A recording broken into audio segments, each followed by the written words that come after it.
Today, we're going to be talking about all things economy in Supreme Ruler 2030. I've already made an SRU economy and finance guide, so let's get started with just a simple UI introduction. We have right here the State Department. This is not where you're going to do most things you do with the economy, but this is probably where you're going to get a lot of the information you get for the economy, because number one, you could see your treasury, if you have a fuck ton of debt or not with this, and you get the economy bar, which with a simple hover gives you all the information that you need to really understand the health of any economy in the game. The GDP per capita, the credit rating, the inflation, the unemployment. And just in case you don't know what these things are, I will talk about them. I'm just showing you how to find them first. If you click on any other nation in the game, you'll be able to find that same information, that same economy bar, the same other information here. Additionally, in Supreme Ruler 2030, you have this top bar, which is mainly good for seeing resources, but with the treasury icon here, you get basically the same information on yourself anytime. So let's say you're looking at Germany, you want to look at yourself, but you don't want to go all the way back to America. You just hover over to this at the top bar, and you see all that same information's there: GDP per capita, tax rate, inflation, unemployment, but also you get additional information such as income, expenses, trades, the actual bond debt number, stuff you'll usually have to go, and in SRU you would have had to go specifically to the finance tab to get, where you see hovering over that, you get more information provided as well. Let's start briefly with a quick explanation of what the economy even is in Supreme Ruler 2030. It's very close to being an attempted simulation of economy as it works in real life. You have a population.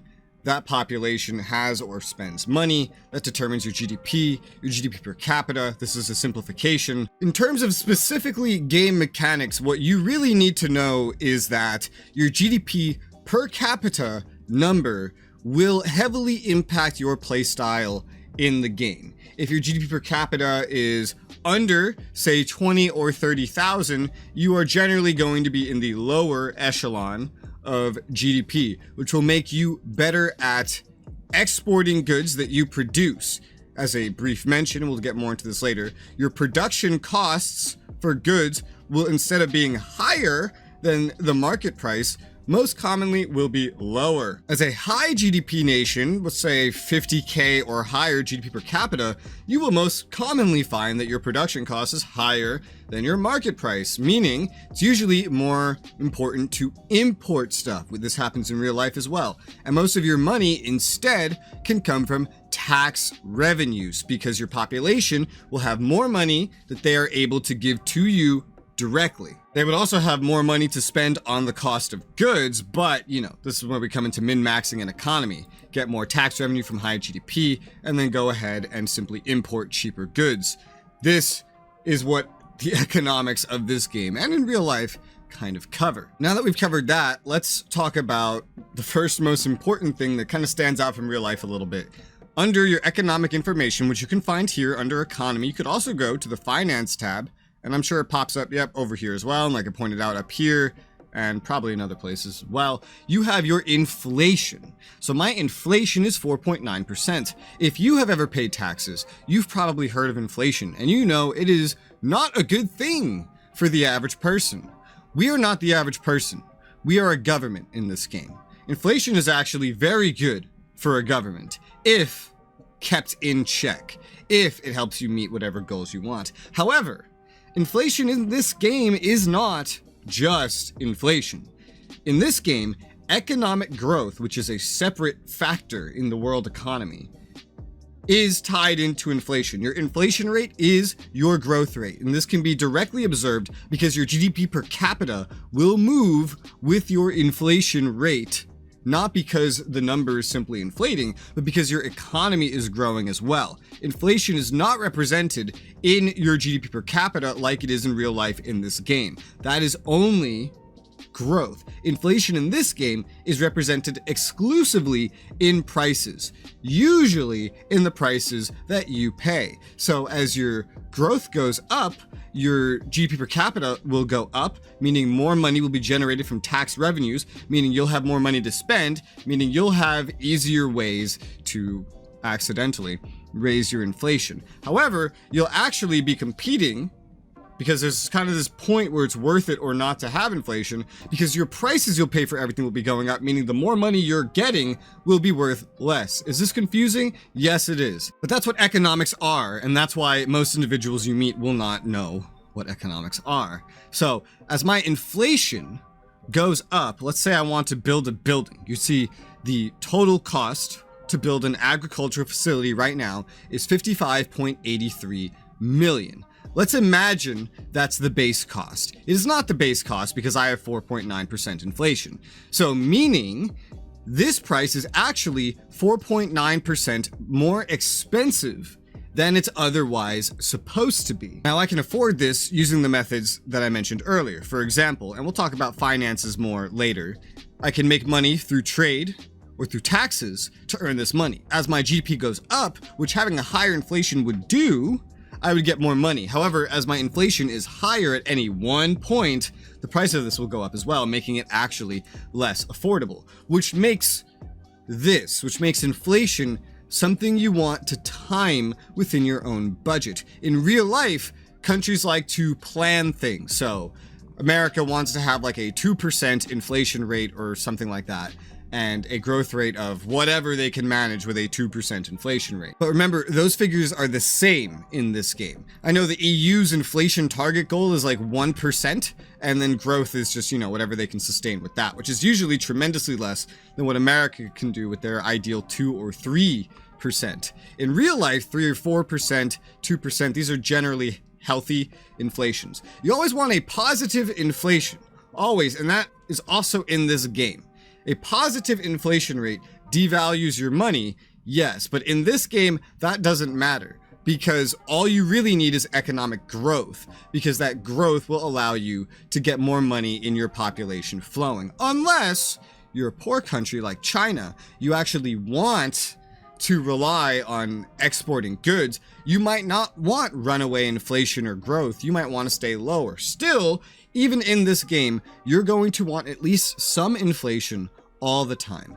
Deflation, which in real life is known for increasing the value of what money is already there, but is also known for hindering economic growth. In this game, deflation is still really bad, not quite for the same reasons as in real life, but instead because it will stagnate the amount of money at your disposal. And that works in two ways. The first way, which will affect Supreme Ruler players that are playing anything other than like the most recent era, but can still affect them, is that there is also a base price level, an inflation rate hidden underneath all the numbers you see that goes up over time, and you want to try to keep up with it, otherwise prices will go up, but your ability to make money may not be going up. And additionally, unemployment here, this number is tied directly to your inflation number here. So if you are deflating, your unemployment goes up. That makes an unhappy population that's not generating economic activity, that is not making money, and thus is not making you money. In real life, there are target goals for this number. In this game, it's really just finding a balance between what is an inflation rate that gives me the unemployment rate that I need to maintain for financial stability as a poor country that exports, or it's what inflation rate can I take maximum, because this is also your growth, without my low unemployment spiking the prices of things and fucking me over, to achieve maximum possible growth to retain maximum tax income. These are the two opposite poles of how economy and finance work in this game. Now, for those that do not know what unemployment is the amount of job seekers, active job seekers, that are unable to find a job. That is what employment is. And in real life, someone that does not have a job and is not seeking is not counted towards this. So this even includes someone freelance. Technically, they don't count as employed, but they don't count as unemployed necessarily if they're doing activities and not handing in job applications, things like that. So that kind of translates to the game, at least in terms of practical effects. This is the amount of labor that is available for you to allocate into your economy, and no, you will not run out, but as it lowers, the prices of everything will go up, your inflation will be skyrocketing, and that will make things more expensive in the game. A lot of what I'm saying is exclusive to the game and not to real life. That's what I'm trying to get across here. I would say do not stress very hard about unemployment. Inflation is the main thing you need to look at, as it is your growth. Unemployment is a completely unnecessary statistic in this game that just trails alongside inflation. That is all it does. You cannot specifically affect it. There are no internal social policies in this game that you can do to maintain a healthy unemployment rate. And by the way, yes, it is considered healthy to have unemployed persons. It is not good for the government or an economy for everybody to have a job unless that economy is communist and you have no choice where you work and everyone gets employed whether they like it or not. In a capitalist society, unemployment is a good thing. There's usually good areas to maintain it, like 5%. And I want you to know that is not actually the case in this game. You'll get warnings when it gets under like 2% or something, under 3%. It'll get mad at you like, hey, unemployment's too low. That doesn't matter. Translate that message to meaning, hey, inflation is getting potentially too high. You're going to have a lot of price problems from this point onwards if you don't slow this gravy train down. Now, what affects your growth, your inflation? Because this is like the main thing you have to worry about when it comes to economy in this game. Money. Money affects it, just like in real life. The main thing that affects your growth, your inflation, is the spending of money. So, if you go and you decide to build a bunch of buildings, and some are way more consequential than others, your inflation will go up. If it was already going down, maybe it won't stop, but it'll slow down the going down. Because you're putting this money into your economy, you're hiring population, they're doing work, money is getting injected into your economy, and that will stoke growth, that will stoke inflation in this game. Anything that goes into your economy counts for this. So, additionally, that means if you have a bunch of factories for, say, electricity that are offline, but then your electricity usage goes up, you need to make more electricity. Just by turning on those factories, you will be paying more money to produce those resources, whether they are getting used or sold. By paying to produce something, whether it's a building or a good, you will create inflation. Therefore, to lower inflation, you need to do less. You need to stop building buildings for a while. Allow population to come into your country without actually creating new sources of money for them to interact with, like a soft deflation, sort of, without actually going into the negatives on your inflation count. Note, for goods, importing goods will not raise your inflation because that money is not going directly into your economy, into your population from your budget. It's actually going into someone else's economy. So if I have no uranium and I suddenly become the #1 nuke maker in the world because I have terrifying plans, well, let's say we look at who makes the most uranium on this. I hate this UI so much. Uranium. The top producer right now is Canada. Well, let's say I need to buy all the uranium Canada has to fund my nuclear ambitions.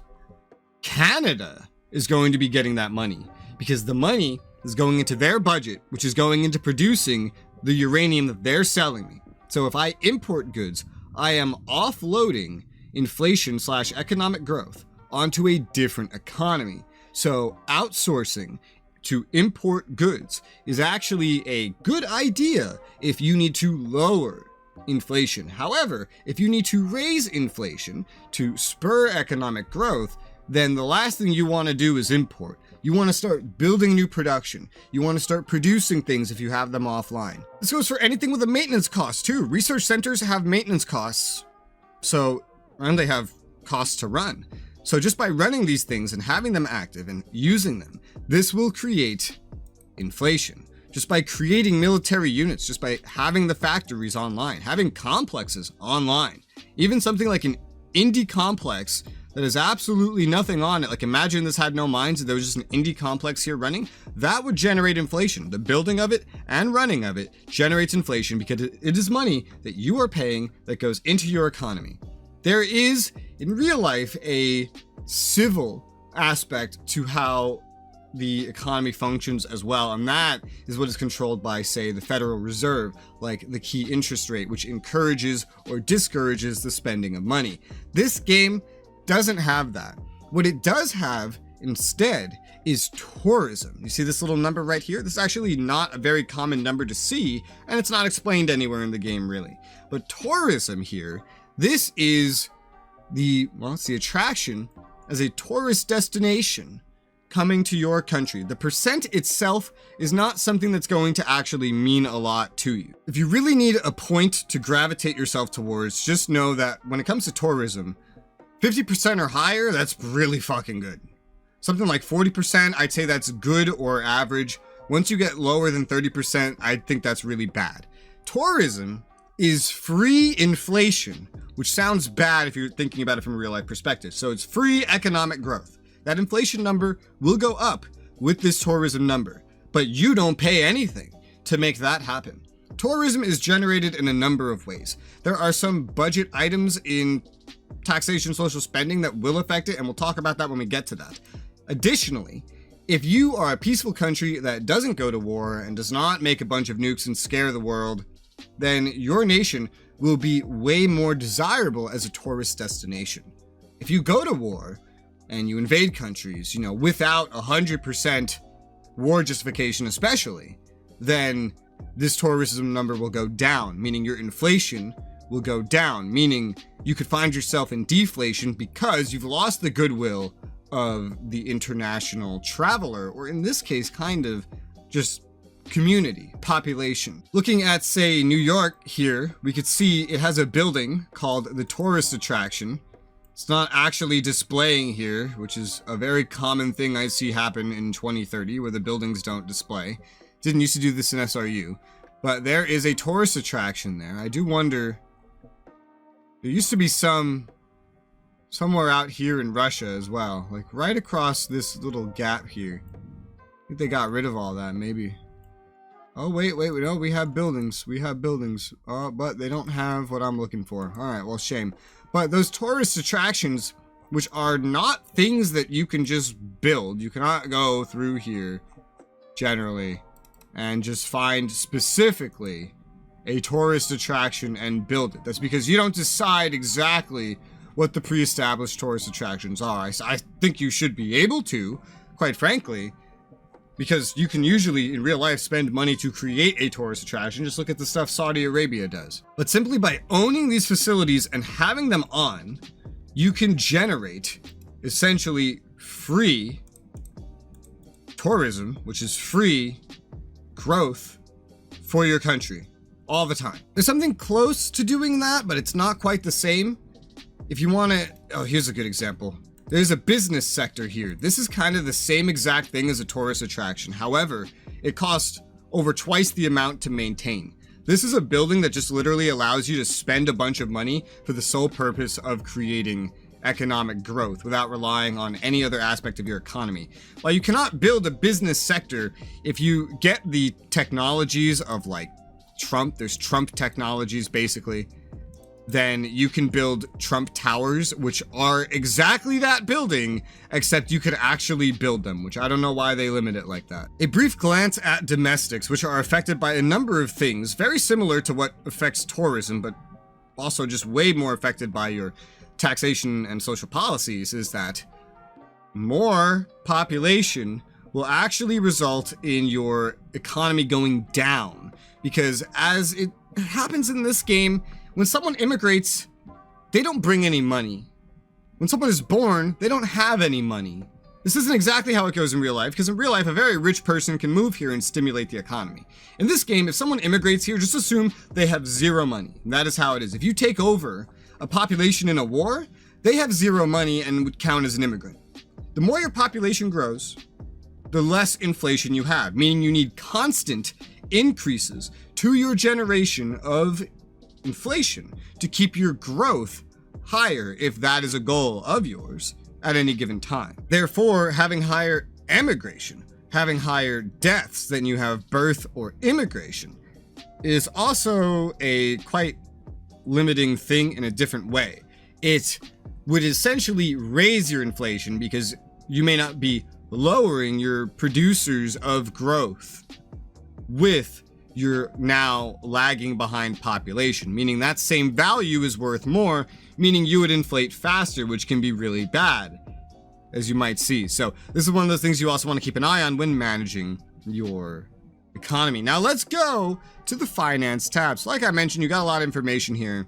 You can see your average social rating, domestic approval, tax rate. The average social rating and tax rate, you don't really ever need to refer to these because you could just see this information right here, and this is a much better place to monitor them. You can also see your bond rating, debt. Let's cover debt really quickly. So a lot of individuals in the world, they don't actually know what debt is. They think it's just this terrible thing that you never want and it could never help you. Debt is money that does not directly belong to you or, your government office or you as an individual that you then acquire to spend on things with the idea of paying off interest or paying it off entirely later. It enables massive opportunities for individuals, governments, and corporations in real life that they could never possibly have. In this game, there is a similar system. This works off of the World War II idea of war bonds, because that's generally what it was introduced with in Supreme Ruler history. So this is the equivalent of going out to your population, even though this is one of the last ways that actually taking debt happens these days. But again, it's a very World War II system. And you say, hey, give me money. And so you could take out debt. The button for taking out debt is not there. The AI took out debt. That's probably why. Let me lock off the AI here. All right, so there you go. Issue new bonds. So if I want to take out new bonds, I can go to my population and I can get $60 billion of my currency, and I would have a 5.7 interest rate on it. What this means is that I get that $60 billion, and that is mine to take and keep forever. And in return, I'd be paying it off with a 5.7% interest rate. So every year, I'd be paying 5.7% of this $60 billion. Like you see, we started here with these $2 trillion bonds. We're paying 3% of that every year. This is where it works a little bit differently than real life. This is not going to make the debt disappear. This is not going to pay it off over time. This is an interest rate to keep that money. I take the money and then I pay you yearly installments in order to keep the money. If I take out $60 billion and then in 11 months and like one day from being a year, the date that will be shown right here on the side, I pay it back by clicking on it and pressing this button, like I just did with that other one. Then I give you your 60 billion back and you get absolutely nothing extra from me. You being absolutely no one, because this interest rate, it just kind of makes money disappear into the void. And that is one thing to note. This is not a game with a perfectly simulated economy. This is no Helium Rain on Steam or anything like that. This is a game that is built like an RTS, even though it advertises itself more as grand strategy or geopolitical or war gamey. This is very like an RTS. Money has to come from somewhere, but too much of it comes in and some of it has to go somewhere else. So there are sinks like that. Paying into using spies even is kind of a sink of money. And so where does money come from in this game? Well, it comes from your domestic approval rating. This number right here, which right now is at 47%, is what it starts as, which is an incredibly high number for this game. Considering it's split between 3 parties and independent voters, that's what this represents, is the amount of the voter base that would support you in an election. Not only does it represent that, it also represents the total percentage of money you are extracting from your population in terms of efficiency. So for example, let's say we ignore most of these taxes, right? Let's say we have just one income tax instead of low and high income, and let's say it was at 10%. If I had a 10% tax rate, then that is generating tax, especially as a high GDP country with high GDP per capita. I'm gonna be getting a lot more from that than someone from like China. A Chinese player would be getting a lot less because their GDP per capita is lower. However, that's also assuming that we have the same exact domestic approval rating. If I have a 10% domestic approval rating, which is very low, and I have a 10% income tax rating, I'm only getting 10% of the 10%, roughly, this is an example, that I could be getting. The actual numbers may be a little different, but this is how this number works. If I have 50% domestic approval rating, my income tax is 10%. I am now getting 50% of that 10%. The only way to max out that tax income is to max out your domestic approval rating, which in almost every playthrough that will happen will be impossible. The only way I know to actually make this happen is to use some exploits in multiplayer. Generally, this number should be sitting at about 30% for you, the domestic approval rating, just so you know. But just know, if you want to know how to get more money, especially out of taxes, things like that, it comes from your domestic approval rating. So if you find ways to raise it, such as not going to war, don't be a dickhead, get your multiplayer partner to support your government, and you support his in turn, thus creating a money faucet that cannot be turned off and that game developers did not think of how to counterbalance, that is a way to do it. Now, looking at the finance screen, we have this information. See our daily income. This covers a couple things. As you can see, the treasury and production and state. Expenses covers a lot more. All these different parts of the government. And if you want to see, what everything is, you can hover over it and see. We can get something in foreign aid, such as someone supporting your government. You could see we get something in taxes from selling products to our population, whether we make them or import them. And in terms of spending, you could see our military spending, unit production, research, the production of goods domestically. You could see the money we spend on social services, which is another aspect of this screen. You can see the facility maintenance. And hell, while that goes into your economy, interest sure doesn't. Interest here is one of those sinks of money. And so that money is just vanishing into the void. We have to pay that to maintain all of the bonds we had taken out already or that are already there historically. You can see our intelligence spending, UN membership spending, and I kind of explained that more in my beginner's guide if you're curious what that is. But no, you can't really get rid of that without increasing your world market subsidy rate. And that has nothing to do with economics, so we're not explaining that here today. You can also see your last day trades, which is separate to your surplus deficit number from here. This is how well you're doing in trading. So I may be making a positive budget right now of 17 billion, but I'm losing over 18 billion in trades, which means I actually have a negative budget right now. I can see my treasury, which hilariously says it's going up. That's because I don't know why that is, because our money's definitely going down. I guess the trend might just be better than yesterday or something. I don't know. National debt. You can see a number representation of our national debt. All of that doesn't really matter. The only thing that matters is coming here and clicking this to see what your debt is here and then paying it off bit by bit. Now, taxation and social spending is really the meat of this. It took me 30 minutes just to explain the premise of the economy that we're working with. Now we're going to explain the biggest things that will be affecting it for you. You can lock off your minister from interacting with any of this. You could tell it what you want from it if you don't want to manage this stuff yourself. But if you made it this far, I'm gonna guess that you have some interest in controlling it yourself. Even if that control is literally just dragging this bar to control all of them at once, which by the way is a terrible idea, but also a great opportunity for me to tell you that if you double click on any single one of these, you can get to the middle of the bar. You can also, if you hover over it, use the arrow keys to adjust it 1 percentage point at a time.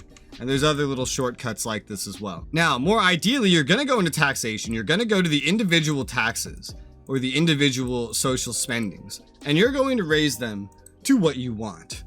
The base is the middle of the bar. That is the base where you're not getting inefficient because you're encouraging tax evasion, or you're not getting inefficient because you're throwing more money at something that you do not have the technology to make any better. Now, I'll explain that more as we go on. So, looking at all the different taxes here, which, you can expand if you want.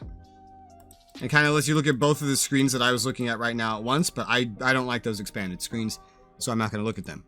So we're going to look at this. Here are all the different taxes. They affect different things. From top to bottom, you have left to right. The low income tax on low income earners, as it says, is a decent way to make money. It's certainly a reliable thing, and it's not going to make you as much as high income, which is actually rather incredible. The difference here, because actually income from low income, if high income is specifically high income, there's no middle income here, so I'm just assuming that's low income. This would actually be a much vaster amount, but in game, it's not. What you need to know here is that this is going to affect how your population feels quite a lot. This is going to affect their ability to purchase things, meaning if you lower this, then you are going to get to have more money in the pockets of your population, kind of like raising your domestic approval rating. So, and it is going to do that. That will allow them to spend more on goods, if that's what you need from your economy. Also, to generate perhaps more income in other things, such as sales tax. But we're still going from left to right. Left to right, high income tax, high income earners. This one will not affect as much the domestic approval rating. In fact, if you have this lower than low income tax, your population will actually not be happy about that. It can have an effect on growth, but it's not really a big one. This is just a great source of money in this game. Don't look at it like real life. The rich people are not going to leave the country if you put this up to max. That does not really happen in this game. This game is made by Canadian developers that have political biases that do seep into this game. They have admitted it. So certain things like this you need to look at through the perspective of a Canadian left-winger. High income tax then is perceived to have little to no consequences. And in this game, that is the case. So I can jack this bitch up to max, and it's now making me more than it was before when you added it with low income. I could put low income to 0, and that is actually an extremely smart thing to do in this game. In real life, it wouldn't be. But I'm going to say something very contrary to what I said in my SRU economics guide. This isn't going to work like real life. Again, you need to look at it as if the world was defined by a bunch of left-wing Canadians. This is what it would be like. Corporate taxes are quite the same. This is something that can affect your growth. However, we have a game made by left-wing Canadians. So, if you jack this shit up to max, it's not going to cause a lot of problems. You could lower it to try to benefit your economy, but it is not a left-wing Canadian theory, idea, belief that would actually hurt the economy very much, and so it won't. However, small businesses, right here, this will actually have a much larger and more realistic effect than these have. Small businesses is like the corporate tax in this game, in which it can generate money, it can nerf your economy, your growth a little bit, or make it better if you lower it. But this will also play a little bit into your domestic approval rating as well, because the small business owners are looked at as being more like real people, real population. This is another like left-wing thing of saying, oh, well, if the business isn't big, it's not an evil corporation. And so, again, every single word and thing you read here, you have to think of it not from a point of economics. You have to think of it from a point of a left-wing Canadian. Sales tax. Sales tax in this game is an incredibly useful way to make money. When your population is purchasing things over here, they're not just purchasing goods, which, by the way, if you go and click on one of them, you can set the domestic markup price if you're manually controlling this. Otherwise, automate it. Wow, that was glitched. You could automate it, set it for yourself. This is just the markup. It's the markup on the price they pay for the good. However, you can also earn money through that with a sales tax. So I can earn from taxes 25% of what they're paying on top of that. So you can work that into your scheme of making money. This one's actually a lot closer to real life because this is a very right-wing tax in real life, yet they've modeled it decently well. I won't say perfectly, but way better than everything else before this one has been modeled in from a real life perspective. The other 3 taxes here are bullshit. That is the best description. Unemployment tax, tax applied to earnings which fund employment support. No, it doesn't do that. Property tax, tax applied to those who own residential, commercial, or industrial use land. And then pension tax, tax applied to earning which is repaid with interest to retired workers. Okay, so that is so misleading. Retired workers are not going to make any money from the pension tax. The unemployed are not going to be helped. This will not help your employment at all to have an unemployment tax. And the property tax is, well, there is no simulation of property in this game. Now, here's what these actually mean and do. Your population hates every fucking stinking single one of these. Your population fucking hates these. It especially hates the pension tax and the unemployment tax. These three things right here will affect your domestic approval rating way more than they should for the amount of money they earn you. I mean, look at the middle of the bar for low income and now compare it to these. These don't even add up to that. Yet these will affect your domestic approval rating way more than having this here. Personally, I just like to turn these off because of that. These are, in my eyes, a last resort way to get any kind of money, because your population hates this one, barely makes you any money. Your population hates this one, barely makes you any money. This is the single least profitable tax in the game, and not only does your population hate it, but it hurts your GDP per capita. This is a terrible tax. These three are terrible to use, and no, they do not do what they say in the tooltips, and they never had. I can't really tell you how to manage your taxation because it very, very much depends on what country you're playing and how your economy is. But I kind of explained it earlier on how you should try to get money from taxes or otherwise based on your GDP. Let's look at social spending. This is government spending into different things. Left to right again, we have healthcare. Healthcare affects birth rates and life expectancy. This is true. This is all it affects, by the way. This is a rather expensive spending. However, this is what it affects. So if you jack this down to 0, your population won't notice. They'll just die and not be born. Jack it up to max, your population won't notice. They have no opinion on healthcare.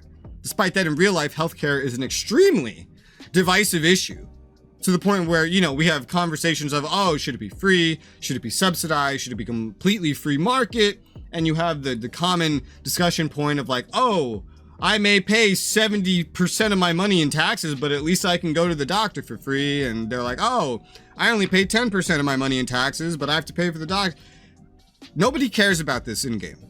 This only affects birth rates and life expectancy, so don't translate real life into this one too much. Additionally, and you could apply this to everything, be wary about putting this bar above the middle.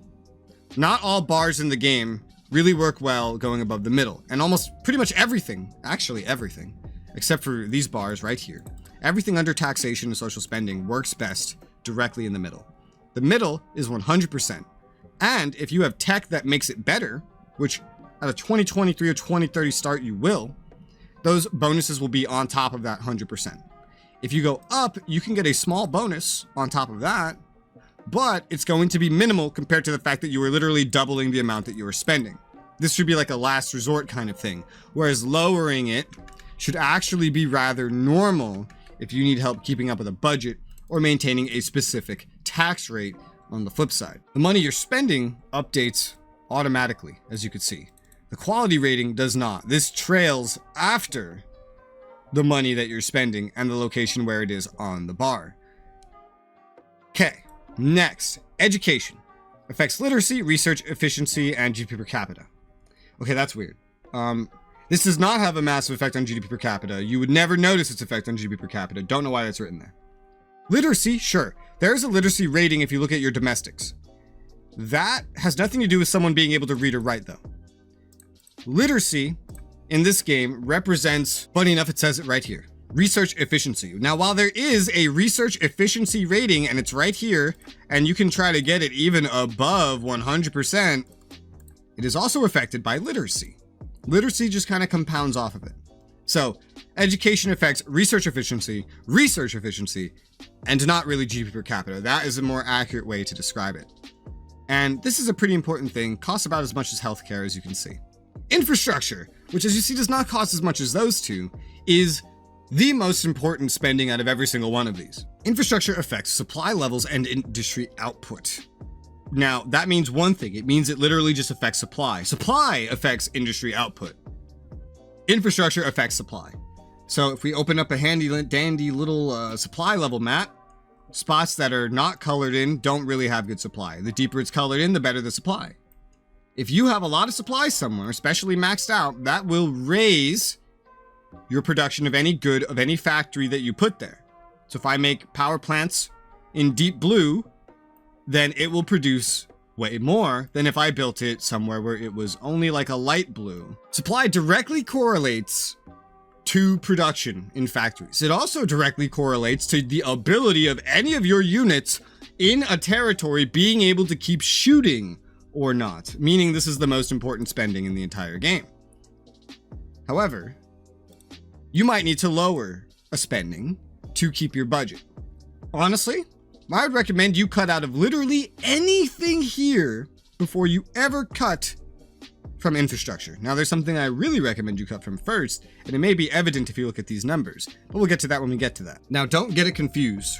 Just because I say this is the most important, I don't mean to max it out, because it's still doubling your money for a pittance of an increase. We're talking like at most a 20% increase. Middle of the bar, where tech will apply to it, is always going to be the most efficient for maximizing your gains. If you have tons of money, I guess go the fuck ahead. Your population doesn't care, by the way. They don't care how smart they are. They don't care about their infrastructure. Oh, there is one more thing, education effects, that they don't really mention, actually. And that is your birth rate. If you have like no education, your population is going to have more kids. So if you want more kids being born, not only do you need good healthcare, you need to make sure your population's dumb as rocks. I'm accidentally, instinctively panning over to Africa because this is why you see explosive population growth in Africa. They don't have very good education there. They don't have very good healthcare there. And they don't have like modern economies there. They have a lot of agriculture, capability, things that rely on families doing it, basically. So all those factors together. But also you could see this as a global phenomenon. The dumber a population is, the more kids they have. Rich couples don't usually have any kids at all, or just one kid maybe. Dumb populations, I'm sure you've seen it in your life if you've made it this far in the video, will have 10 kids. Hilariously, with how much Canadian like left-wing bias has affected certain other things in the game, I'm amazed that they actually represented that in the game, but they did. They don't mention it here, but they do represent it. Next, environment. Wouldn't be a Canadian left-wing developer without environment. Environmental spending affects domestic and international opinions. It does. It does do that. The price can change whether you change it or not based on pollution, based on what sort of energy you use. That is the advertised statement. Middle of the bar is usually pretty good for this. It's not very expensive. It will not affect domestic and international opinions nearly as much as taxes affect your domestic opinions, nearly as much as not warmongering or warmongering will affect international opinions. This is usually a safe tax or spending to cut from, regardless of the bias that kind of amps up what it really does. This is definitely going to have more of an effect than it would in real life, but it's not going to have an effect that will make or break you. And that's pretty much all it does. Family subsidy affects birth rate and employment rates. I have absolutely no idea how this is supposed to affect employment rates. Like I mentioned, it trails after inflation. That is the primary thing. Raise this to max or lower to zero, I don't think you're going to notice any difference on your employment. What you will notice is an impact on your birth rate. However, despite the fact that it costs an okay amount, you're not going to really notice the effect this has all that much. So this is actually a really safe place to cut money from as a result. It's a weak spending, but it is not very expensive as a result. Law enforcement affects espionage and civil unrest. It's like the cheapest fucking thing on here. And it's also one of the most important ones. It doesn't... Espionage and civil unrest. Civil unrest. Okay, they have a weird way of describing these things. Basically, it makes catching spies easier, is what they're trying to say. But also, if you own things that belong to a loyalty that is not yours, which is a really muddled thing in 2030 compared to anything else. Like, we have 50 different fucking loyalties just for mainland America, maybe 51. We have 51 just for mainland America. I mean, Mexico has one, which is fucking stupid if you ask me. Just with this alone, if you take over loyalties that do not belong to you, then they can rebel, quote unquote, primarily, in terms of raising partisan units that take a hex and then kind of fight you from there. This will stop those from raising, and considering the price of this is definitely a very important thing to keep to the middle of the bar, not max, middle of the bar, if you can help it. Cultural spending affects domestic and international opinions. This says literally the same exact thing as environmental spending. However, it costs about the same amount. However, I will say, I've looked at the modifiers in the wiki. This matters way fucking more than environmental spending.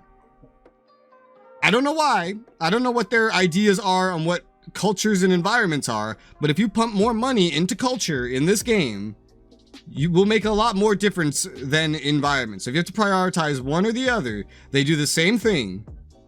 And this one just does, way more for you. It's also buffed the least by tech, so it relies the most on having a middle of the bar spending. Now, for the worst social spending in the game, and I really had hoped that they would have resolved this from SRU, but they didn't. I guess they like it this way. As you might notice, this is half of my fucking budget. And we're not really having the greatest budget overall. If I just turn this off, I have way more money now.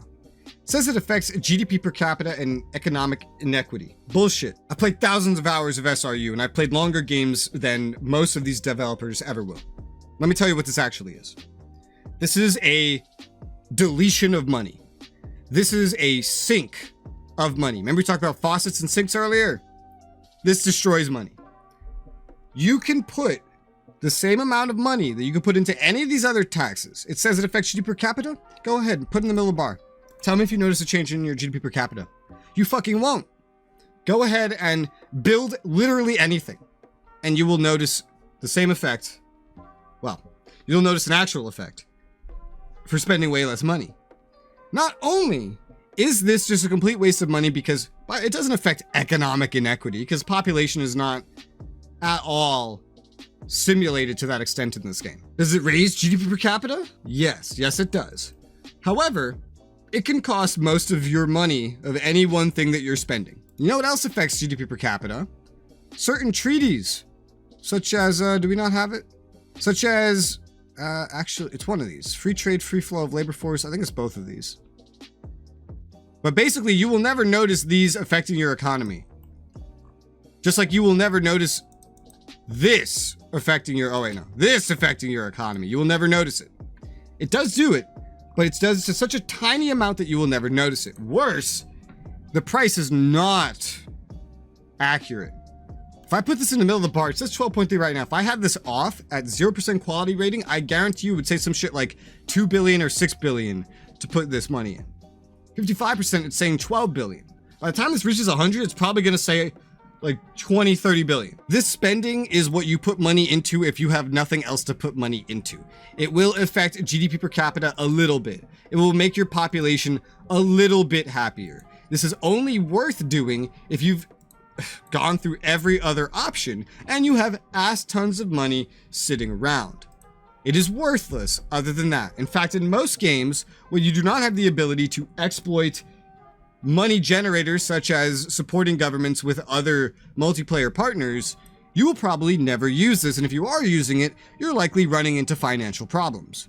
Staggering it does not help, because the money will still go up as the quality rating goes up, behind your back, without anything really telling you. Stay away from this, unless you meet the conditions that I've already mentioned. This is the worst thing that you could spend money on in your budget. And it is enough to turn you from what could be the most successful nation on the planet in this game to one of the least successful, running out of money, now you can't afford anything. And with that, we have covered economics and finances once again with a new game. You can also get more information on this just globally if you go over here into Regional Atlas. GDP per capita, population, money, debt. There's nothing here for growth, I think. I don't usually use a lot of these other ones here. Yeah, no, I'm not really seeing anything else. That's what you can get from there. That's all the information you can get. That's how the economy and the finances work. Hope this has been helpful to you guys. I hope you've learned something here or had some clarifications. If you have any other questions, feel free to leave them in the comments below. And if you have any idea for more guides that you would want to see on this game, feel free to leave that in the comments below as well. This video is the part of a playlist of guides you could find in the description. And I also have more guides on SRU, a lot of which still apply to this game as well. that you can find in the playlists section of the channel. With that though, that is going to be it for today. So for now, thank you guys very much for watching, and I'll see you on another video.